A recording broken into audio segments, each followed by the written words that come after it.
أعوذ بالله من الشيطان الرجيم. بسم الله الرحمن الرحيم. ألهاكم التكاثر حتى زرتم المقابر. سورہ تکاثر مکی صورت ہے اور اس صورت میں یوں سمجھیے کہ ایک بیماری کا تذکرہ ہے، اور بیماری کیا بلکہ یوں کہیے کہ ایک کینسر کا تذکرہ ہے، اور یہ وہ کینسر ہے، روحانی کینسر ہے۔ جب یہ کسی کو لگ جاتا ہے تو پھر اس کا پیچھا نہیں چھوڑتا یہاں تک کہ وہ قبر میں پہنچ جاتا ہے۔ جس طرح سے جسمانی اور بدنی کینسر ہوتا ہے کہ انسان کی جان کے لیے جان لیوا ہوتا ہے، اسی طرح سے یہ روحانی کینسر ہے، اور اس کا جو قرآن نے نام رکھا ہے وہ ہے تکاثر۔ تکاثر کسے کہتے ہیں؟ تو تکاثر کا مطلب ہے حب المال والاولاد، مال اور اولاد کی محبت، اور مال اور اولاد کی محبت کا چسکا یہ ایسا ہے، حدیث شریف میں فرمایا کہ جو انسان بوڑھا ہوتا ہے کہ یہ بیماری جوان ہوتی ہے، یہ چسکا جوان ہوتا رہتا ہے، تو ظاہر ہے۔ اور اس کا تذکرہ یہ فرمایا کہ یہ انسان کا پیچھا نہیں چھوڑتا ہے یہاں تک کہ انسان موت کے منہ میں چل جاتا ہے۔ حضرت نے جسے ارشاد فرمایا کہ حدیث میں نے آپ کو سنائی کہ انسان مال کی محبت جو ایسی لو قال لابن آدم وادی من ذهب احب ان یکون له وادیان، حضرت نے ارشاد فرمایا ولن یملأ فاه الا التراب، جب معلوم ہوا کہ اس کا منہ مٹی ہی بند کرے گی، یعنی قبر کے گڑھے میں پہنچے گا، تبھی حب مال کی یہ حرص اس کی ختم ہوگی، ورنہ زندگی میں ختم ہونا نہیں ہے۔ اسی کو قرآن کہتا ہے کہ تکاثر نے یعنی مال اور اولاد کی محبت اور اس کی ہوڑ نے تمہیں غافل کر دیا ہے۔ کسی سے غافل کر دیا ہے؟ ظاہر ہے کہ اللہ سے غافل کر دیا ہے، اللہ کے ذکر سے تمہیں غافل کر دیا ہے، یا تمہیں ان سے غافل نہیں ہونا ہے۔ اور یا ایھا الذین آمنوا لا تلہکم اموالکم ولا اولادکم عن ذکر اللہ ومن یفعل ذلک فاولئک هم الخاسرون۔ قرآن نے دوسری جگہ پر یہ تکاثر ہی کو ذکر کیا ہے، یہ تکاثر ہی کی تفسیر ہے۔ اے قرآن کی تفسیر قرآن سے، الہاکم التکاثر، تکاثر کیا ہے؟ حب المال والاولاد، جن کو قرآن نے کہا یا ایھا الذین آمنوا لا تلہکم اموالکم ولا اولادکم عن ذکر اللہ ومن یفعل ذلک فاولئک هم الخاسرون۔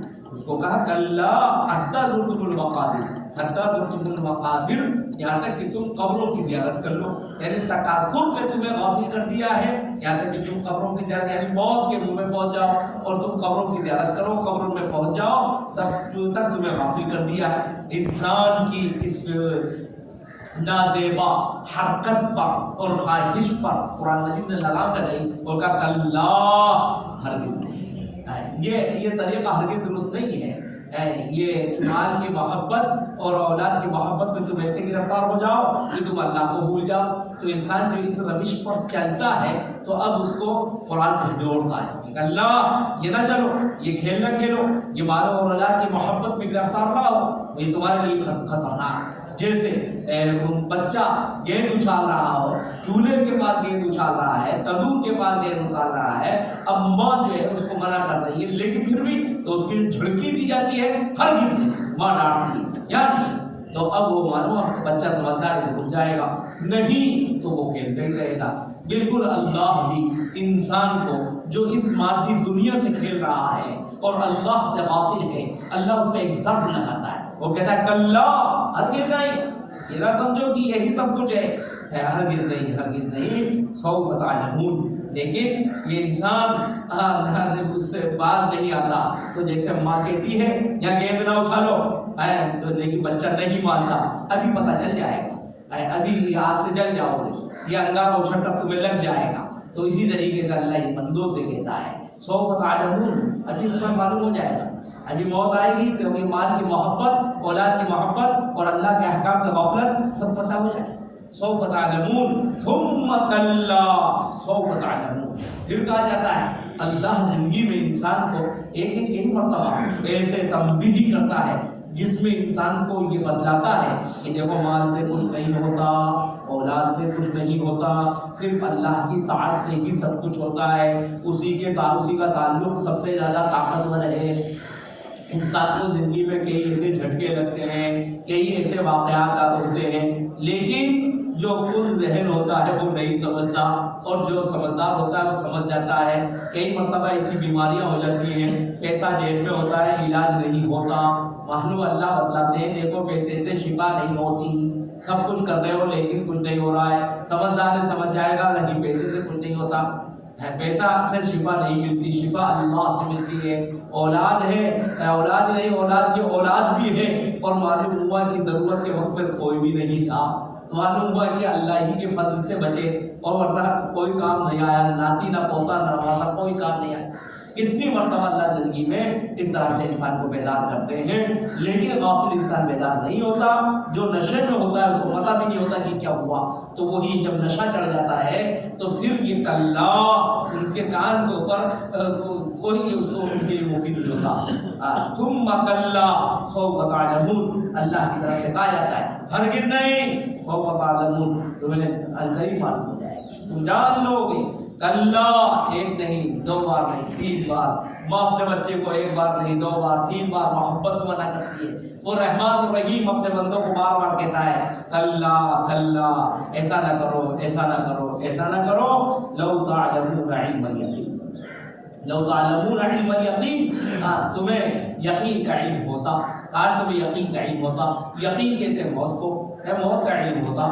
لو تعلمون علم الیقین، اگر تمہیں موت کا علم ہوتا تو تم جان لیتے۔ اسی لیے کہا ہے کہ اذکروا حازم اللذات، موت کو یاد کیا کرو، موت و حازم اللذات، لذتوں کو ختم کرنے والی۔ حضرت نے ارشاد فرمایا یعنی الموت، موت کا ایک دھیان، موت کا خیال انسان کی مادیت پر لگام لگاتا ہے، اور جب انسان کے ذہن و دماغ سے موت کا خیال اوجھل ہو جاتا ہے تو پھر وہ دنیا کی محبت میں گرفتار ہو جاتا ہے، اور جس کو موت کا خیال لیتا ہے دنیا کی محبت اس کو اپنا اسیر نہیں بنا سکتی، قید نہیں کر سکتی۔ وہ کہتا ہے یہ سب جھوٹی محبت ہے، یہ تو دنیا تو مجھے چھوڑ کر جانا ہی جانا ہے، اس لیے کہ موت بڑا حق ہے۔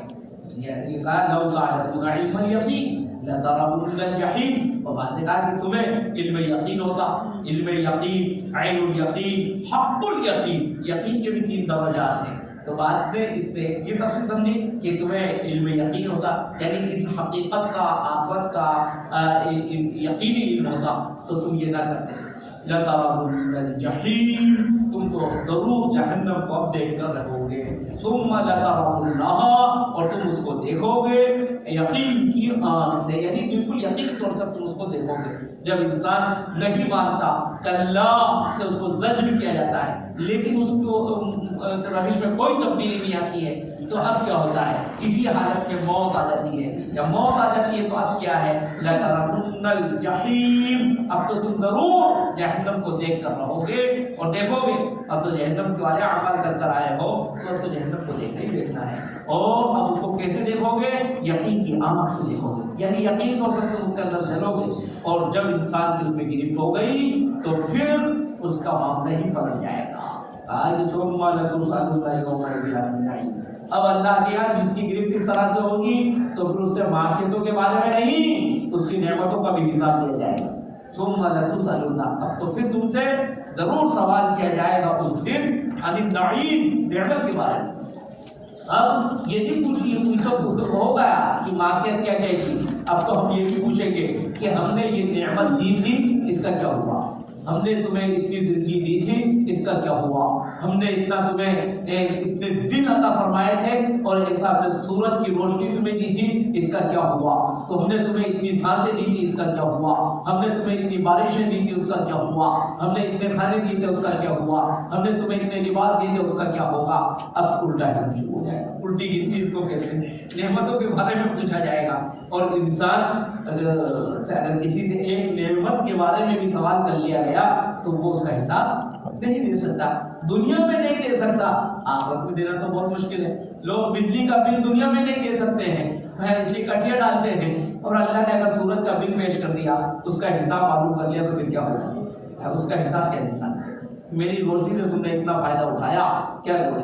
لوگ مکان کا کرایہ دینا مشکل ہوتا ہے، اگر اللہ نے زمین کا حساب مانگ لیا تو کیا ہوگا کہ تم پوری زندگی میری زمین کو استعمال کیا اور پوری زمین نہیں بلکہ مرنے کے بعد بھی اسی میں دفن ہو گئے، تو بتاؤ اس کا حساب کیا، پھر کیا ہوگا؟ تو ثم لتسألن یومئذ عن النعیم، پھر تو ہم تم سے سوال کریں گے اس کے بارے میں، نعمتوں کے بارے میں سوال کریں گے۔